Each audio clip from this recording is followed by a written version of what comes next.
నారాయణం నమస్కృత్య నరం చైవ నరోత్తమం దేవీం సరస్వతీం వ్యాసం తతో జయముదీరయేత్. నారాయణునికి తపశ్శక్తిలో ఆయనతో సమానుడైన నరోత్తముడు నర మహర్షికి, చదువుల తల్లి సరస్వతీదేవికి, వాన్మయాధీశుడు వ్యాస మహర్షికి నమస్కరిస్తున్నాను. అజమజరమనంతం జ్ఞానరూపం మహాంతం శివమమలమనాదిం భూతదేహాదిహీనం సకల కరణహీనం సర్వభూత స్థితంతం హరిమమల మమాయం సర్వగం వంద ఏకం. నమస్యామి హరిం రుద్రం బ్రహ్మానాంచ గణాధిపం దేవీం సరస్వతీం చైవ మనోవాక్కర్మభిః సదా. పుట్టుకగాని ముసలితనము గాని లేని కళ్యాణ స్వరూపుడు, అనంతుడు, జ్ఞానస్వరూపుడు, విశుద్ధ చారిత్రుడు, అనాది అయిన వాడు, పాంచభౌతిక శరీరుడు కానివాడు, ఇంద్రియములు లేనివాడు, ప్రాణులలో స్థానము కలవాడు, మాయకు అతీతుడు, సర్వవ్యాపకుడు, పరమ పవిత్రుడు, మంగళమయుడు, అద్వైడునగు శ్రీహరికి పాదాభివందనం. మనస్సులో, మాటతో, చేతుల ద్వారా ఆ శ్రీహరికి, శివునికి, బ్రహ్మకి, గణేశునికి, సరస్వతీదేవికి సర్వదా నమస్కరిస్తూ ఉంటాను.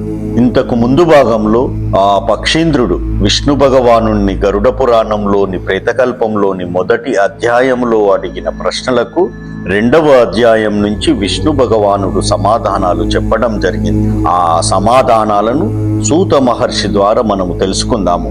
సూత మహర్షి ఇలా చెబుతూ ఉన్నాడు: మునులారా, నిర్మల మనస్కుడై లోక కళ్యాణం కోసం ఆరాటపడుతూ అన్ని ప్రశ్నలను సంధించిన గరుత్మంతుని అంతర్యాన్ని గ్రహించిన పరమాత్మ అంటే ఆ శ్రీకృష్ణుడు వెంటనే ఇలా ఉపదేశించసాగాడు. వత్స, వైనతేయ, మానవహితం కోరి ఒక మహా విషయానికి ప్రపంచంలో ప్రాచుర్యం కలిగించబోతున్న నీ ధన్యత కోసమైన ఈ రహస్య విషయాలన్నీ చెబుతాను. అస్తు, అవతరించు. వీటిని ఔర్ధ్వదైహిక క్రియలని అంటారు. అంటే లేచిన శరీరానికి సంబంధించిన కర్మలని అంటారని ఆ విష్ణు భగవానుడు గరుత్మంతునికి చెప్పిన విషయాలన్నింటినీ ఈరోజు సూత మహర్షి ద్వారా విందాము. సమ్యక్ రూపం వల్ల భేదరహితమై శృతి, స్మృతి అను పవిత్ర గ్రంథాలలో మాత్రమే పేర్కొనబడి ఇంద్రాది దేవతలు, యోగులు కూడా నేర్వని గుహ్యాతి గుహ్యమైన ఈ మహతత్వజనకమైన విషయాన్ని నువ్వు నా మహాభక్తుడివి కాబట్టి నీ ద్వారా బహిర్గత పరుస్తున్నాను అని ఆ విష్ణుమూర్తి ఇలా చెబుతూ ఉన్నాడు. పక్షీంద్ర, ఈ ప్రపంచంలో పుత్రహీనులకు సద్గతులుండవు. కాబట్టి ప్రతి వ్యక్తి శాస్త్రానుసారం, యోగానుసారం పుత్రుణ్ణి ఉత్పన్నం చేయడం తప్పనిసరి. ఎందుకంటే పుత్ర పౌత్రులే ఆ వ్యక్తి ఆత్మని పరలోకంలో మోస్తారు. అందుకు సంకేతంగా ఇహలోకంలో వ్యక్తి మృతదేహాన్ని పుత్ర పౌత్రులు భుజాలపై మోస్తారు. మృతదేహాన్ని దహనమే చేయాలి. శవాన్ని తిలలు, దర్భలపై నేల మీద పడుకోబెట్టాలి. ఈ తిలల వల్ల, దర్భల వల్ల భూమి ఋతుమతి అయిన స్త్రీతో సమానమవుతుంది. మృతుల నోటిలో వేయు పంచరత్నాలు బీజావాపంతో సమానం. అవి ఆ జీవి శుభగతిని నిశ్చయించగలవు. ఆత్మ శుభయోనిలో ప్రవేశించడానికి దారిని సుగమం చేయగలవు. అన్నింటికన్నా ముందు నేలను పేడతో అలకాలి. తరువాత దానిపై తిలలు అంటే నువ్వులు, కుశలను పరవాలి. మరణాసన్న వేళలో సదరు వ్యక్తిని వాటిపై పడుకోబెట్టాలి. ఇలా చేయడం వల్ల ఆ మనిషి ప్రాణం పోయేలోగా కొన్ని పాపాలు దగ్ధమవుతాయి. అంటే చనిపోతున్న వ్యక్తిని నువ్వులపైన, కుశలపైన పడుకోబెట్టడం వల్ల అతను చేసిన కొన్ని పాపాలు మరణించలోపే పోతాయి అని దీని అర్థం. దర్భలకు ఆ వ్యక్తిని స్వర్గానికి గొనిపోయే శక్తి ఉంటుంది. మలమూత్రాదులు గాని ఆ ప్రదేశంలో ఉంటే తొలగించి గోమయంతో శుద్ధి చేయాలి. అంటే పేడతో శుద్ధి చేయాలి. ఆవు పేడతో అలకకుండా భూమిపై నుంచబడిన మరణాసన్న వ్యక్తిపైకి యక్ష, పిశాచ, రాక్షస గణాలు క్రిముల రూపంలో అంటే పురుగుల రూపంలో దాడి చేస్తాయి. భూమిపై జలంతో ఒక మండలాన్ని ఏర్పాటు చేసి దానిపై ఆ వ్యక్తిని పడుకోబెట్టాలి. ఇది ముక్తిదాయకం. నిత్య హోమం, శ్రాద్ధం, పాద ప్రక్షాళనం, బ్రాహ్మణులను అర్చించుట, భూమండలీకరణ వీటిని ముక్తి హేతువులుగా పరిగణిస్తారు. ఈ మండలంలో బ్రహ్మ, విష్ణు, రుద్ర, లక్ష్మి, అగ్ని మున్నగు దేవతలు ప్రకాశిస్తూ ఉంటారు. మండల జలంలో మరణించని వారికి మంచి యోని దొరకదు. వారి జీవాత్ములు బహుకాలం పాటు గాలిలో దిక్కుతోచక తిరుగుతూనే ఉండిపోతారు. వారికి శ్రాద్ధాలలో నిచ్చు ఏ తర్పణలు అందవు. గరుత్మంత, తిలలు అంటే నువ్వులు నా చెమట నుండి పుట్టినవి కావడంతో పరమ పవిత్రాలైనవి. నువ్వులను ప్రయోగిస్తే అసుర, దానవ, దైత్య గుణాలు పారిపోతాయి. తిలలు తెల్లగాను నల్లగాను గోమూత్రపు రంగులోనూ ఉంటాయి. ప్రతి వ్యక్తి వీటిని వాడుతూ ఇవి నా శరీరం ద్వారా చేయబడినట్టి సమస్త పాపములను నశింపజేయాలి గాక అని భావించుకుంటూ ఉండాలి. తిలదానం స్వర్ణదానం వలె పుణ్యశాలిని. తర్పణాలలో, దానాలలో, హోమాలలో చేయబడు తిలదానానికి అక్షయ ఫలాలుంటాయి. ఇంకా గరుత్మంత, ఇంకా విను. కుశదర్భలు అంటే దర్భలు నా శరీరం మీది రోమాల నుండి పుట్టినవి. అందుకే వాటిని వాడిన చోట దేవతలు తృప్తి చెందుతారు. తిలలు పితరులను తృప్తిపరుస్తాయి. దేవతలు పితరులు విశ్వరక్షకులు కాబట్టి కుశలు, తిలలు విశ్వ కళ్యాణ కారకులవుతున్నాయి. అపసవ్యాధి శ్రాద్ధాలకు చెప్పబడిన విధి విధానాలను పాటిస్తే బ్రహ్మ, దేవదేవేశ్వరుడు, పితృజనులు సంతోషిస్తారు. గరుత్మంత, ఇంకా విను. కుశదర్భ మూలాన్ని బ్రహ్మగాను, మధ్య భాగాన్ని విష్ణువుగాను, అగ్రాన్ని శివునిగాను తెలుసుకోవాలి. ఈ త్రిదేవులు కుశలో ప్రతిష్ఠితులు. బ్రాహ్మణుడు మంత్రం, అగ్ని, తులసి, కుశ అంటే దర్భ వీటికి అపవిత్రత లేదు. ఎన్ని మార్లైనను ప్రయోగించవచ్చును, ఉపయోగించవచ్చును. అవి నిర్మల్యములు కానేరవు. అలాగే తులసి, బ్రాహ్మణుడు, విష్ణువు, గోవు, ఏకాదశి వ్రతం ఇవి 5 సంసార సాగరంలో మునిగిపోతున్న వారిని రక్షించే నౌకలు. విష్ణువు, ఏకాదశి వ్రతం, గీత, తులసి, బ్రాహ్మణుడు, గోవు ఈ 6 అసార సంసారంలో పడి ఉన్న జీవులకు ముక్తినిచ్చు షట్పది సాధనాలు. తిలాహ పవిత్రమతులం దర్భస్య పితులస్యద నివారయంతి చైతాన్ని దుర్గతిం యాంత మాతురం. మరణాసన్న వ్యక్తికి దుర్గతి కలగకుండా తిల, కుశ, తులసి కాపాడుతాయి. 2 చేతులతోనూ కుశలను చీల్చి నేలపై ఉంచి వాటిపై నీటిని జల్లి మరల పైకి తీసి మరణాసన్న వ్యక్తి 2 చేతులలోనూ ఉంచాలి. అప్పుడు ఆ వ్యక్తి మంత్రహీన కర్ముడైన విష్ణులోకాన్ని పొందగలడు. దర్భపై శయనం మృతి, పేడచే అల్కబడిన నేలపై మృతి, అగ్నిలో దహనం ఆ వ్యక్తి చేసిన పాపాలని దగ్ధం చేస్తాయి. అంటే ఈ వ్యక్తి అయినా పాపాలు చేస్తే ఆ వ్యక్తి దర్భపై పడుకొని మృతి చెందితే, పేడచే అలకబడిన నేలపై చనిపోతే, అగ్నిలో దహనం అయితే ఆ వ్యక్తి చేసిన పాపాలన్నీ పారిపోతాయి అని అర్థం. లవణం అంటే ఉప్పు, దాని రసం అంటే ఉప్పు రసం. దివ్యలోక ప్రాపకాలు, అవి ప్రాణుల సమస్త కామనలను సిద్ధింపజేయగలవు. లవణం లేని భోజనానికి అర్థం లేదు. అందుచేతనే లవణ రసం అంటే పితరులకు మిక్కిలి ప్రీతి. అది స్వర్గానికి దారులు తీయగలదు. ఈ లవణ రసం విష్ణు భగవానుని శరీరం నుండి ఉత్పన్నమైంది. ఈ విషయాన్ని తెలిసిన యోగులు దానంతో పాటు లవణాన్ని అడిగి పుచ్చుకుంటారు. నేలపై ఏ వర్ణపు మరణాసన్న వ్యక్తికైనా మరణం రాక వేదన దుర్భరంగా ఉంటే లవణ రసాన్ని దానం చేస్తే వారి కొరకై స్వర్గ ద్వారాలు తెరుచుకుంటాయి. లవణ దానాన్ని ఆ వ్యక్తి పేర ఇచ్చిన అదే ఫలం కలుగుతుంది. గరుత్మంత, ఇక మృత్యు స్వరూపాన్ని విస్తారపూర్వకంగా వినిపిస్తాను విను. మృత్యువే కాలం. ఆ సమయం రాగానే దేహం నుండి ప్రాణం నుండి జీవాత్మ వడిపోతుంది. తను రావలసిన వేళకే మృత్యువు ఎట్టి పరిస్థితుల్లోనూ వస్తుంది. ఈ మృత్యు కష్ట ప్రభావం వల్ల ప్రాణి తాను చేసిన కర్మలన్నింటినీ ఒక్కసారిగా మరచిపోతుంది. మేఘం వాయువు వశంలో ఉన్నట్లుగా ప్రాణి కాల వశంలో ఉంటాడు. సాత్విక, రాజసిక, తామసిక భావాలన్నీ కాలం చెప్పు చేతుల్లోనే ఉంటాయి. ప్రాణులలో అవి కాల నియోగం వల్లనే విస్తరిస్తూ పోతూ ఉంటాయి. ఇంకా సూర్య, చంద్ర, శివ, వాయు, ఇంద్ర, అగ్ని, ఆకాశ, పృథ్వీ, మిత్ర, ఔషధ, అష్టవసు, నది, సాగర, భావ, అభావాది మహా విషయాలన్నీ వాటి వాటి సమయాల్లో కాలానుసారం కాలంలో ఉద్భవిస్తూ పెరుగుతూ కనుమరుగవుతూ ఉంటాయి.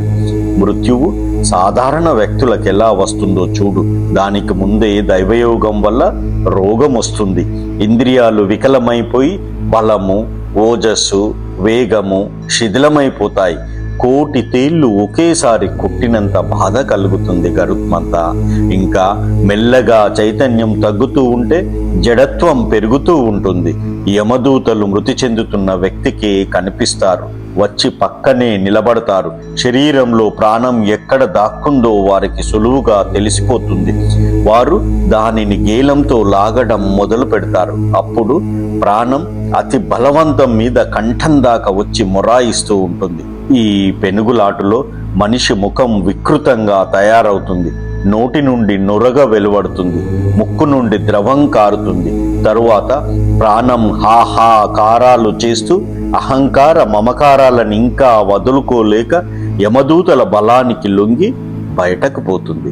అలా పోతూ పోతూ కూడా తన ఇంటి వైపు, తన ఆలు బిడ్డల వైపు ఆర్తిగా కనుమరుగయ్యేదాకా మనసుతోనే చూస్తూ పోతుంది గరుత్మంత. ఇంకా మృత్యు సమయంలో ప్రాణి శరీరంలోని వాయువు ప్రకుపితమై తీవ్ర గతితో ప్రవహించి అగ్నితత్వాన్ని పెచ్చరిల్లజేయడంతో ఇంధనం లేకుండానే అగ్ని ప్రజ్వరిల్లిపోయి ప్రాణి యొక్క మర్మస్థానాలను విరిచి అత్యంత కష్టానుభూతిని కలిగిస్తుంది.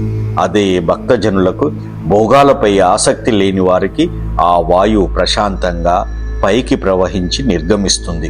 అబద్ధమాడని వారికి, విశ్వాసాన్ని వమ్ము చేయని వారికి, ఆస్తికులకు, పూజాదులపై శ్రద్ధాళువులకు మృత్యువు సుఖపూర్వకంగా ఉంటుంది.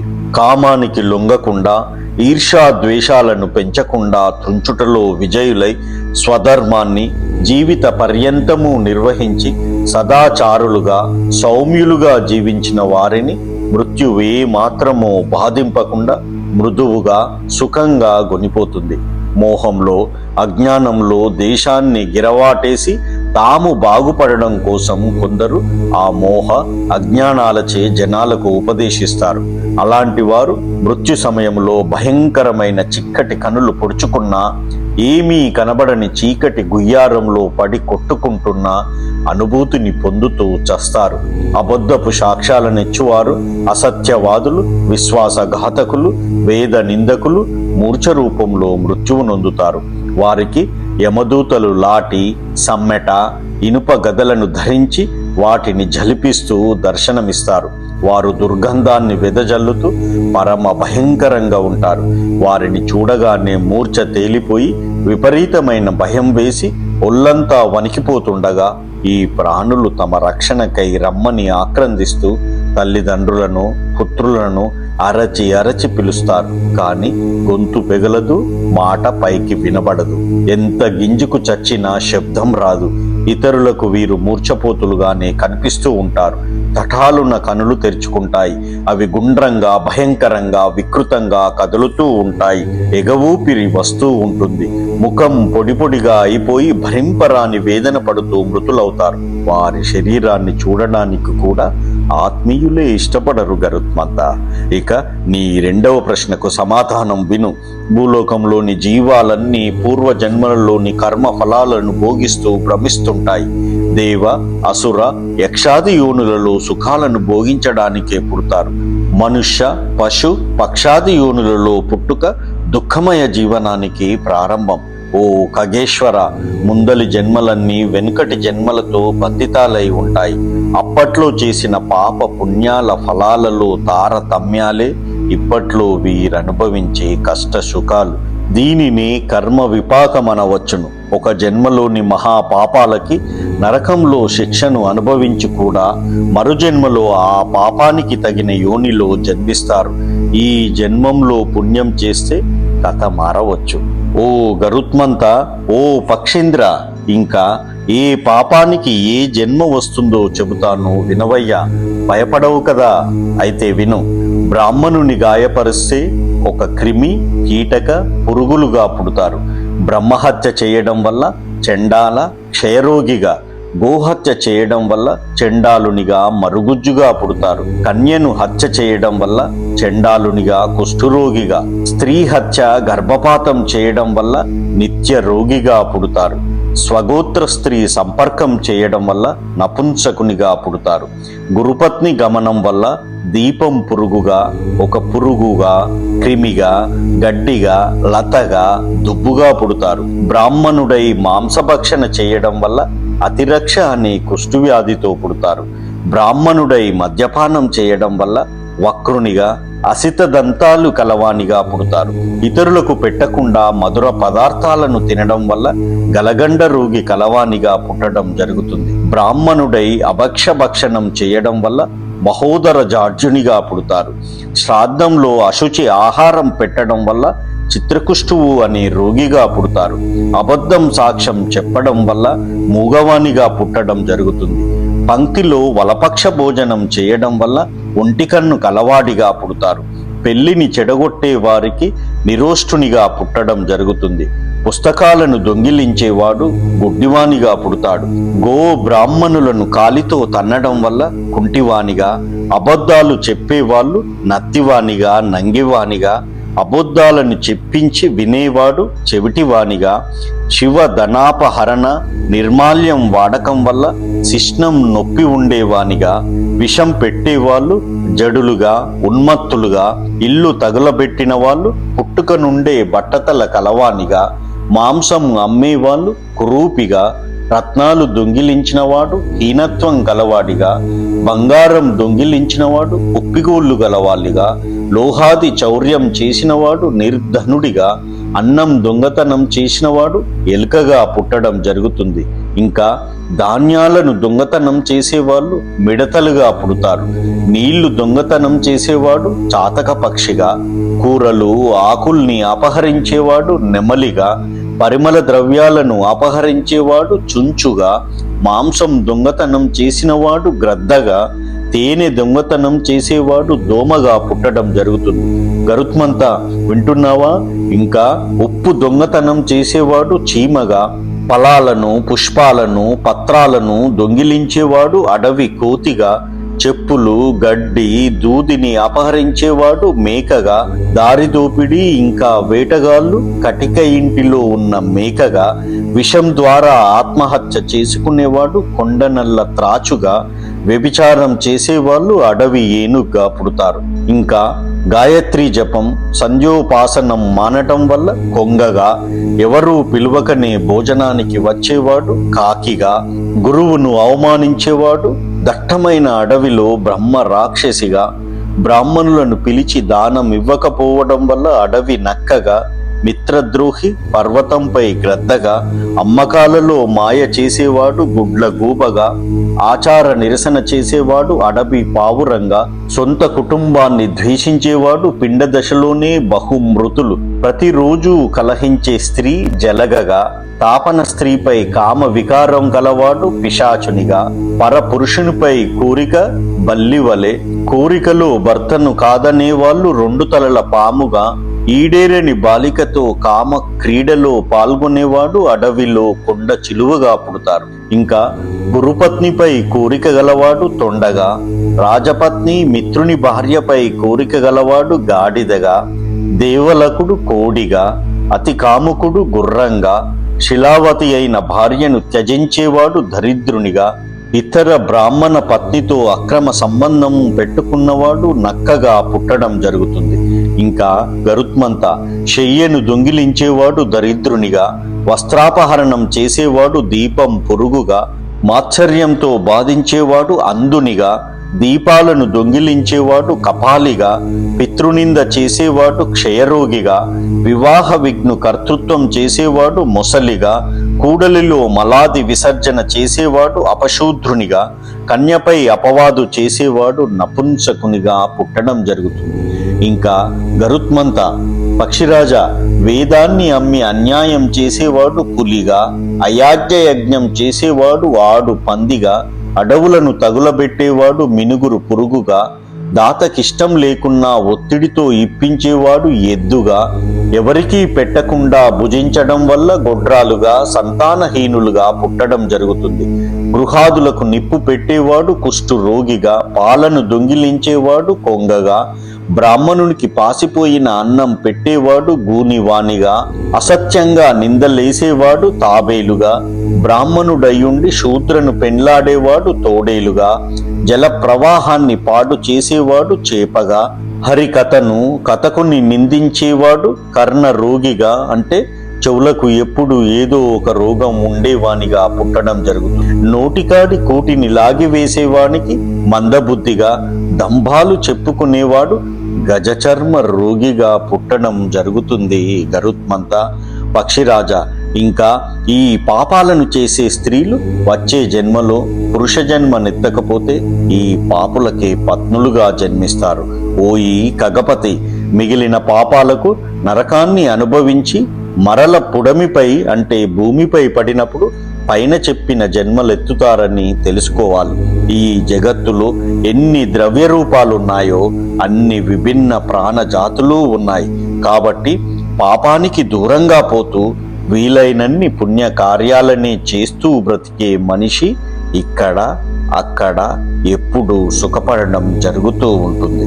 కాబట్టి మానవులారా, జాగ్రత్తగా ఉండండి, పాపాలను చేయకండి.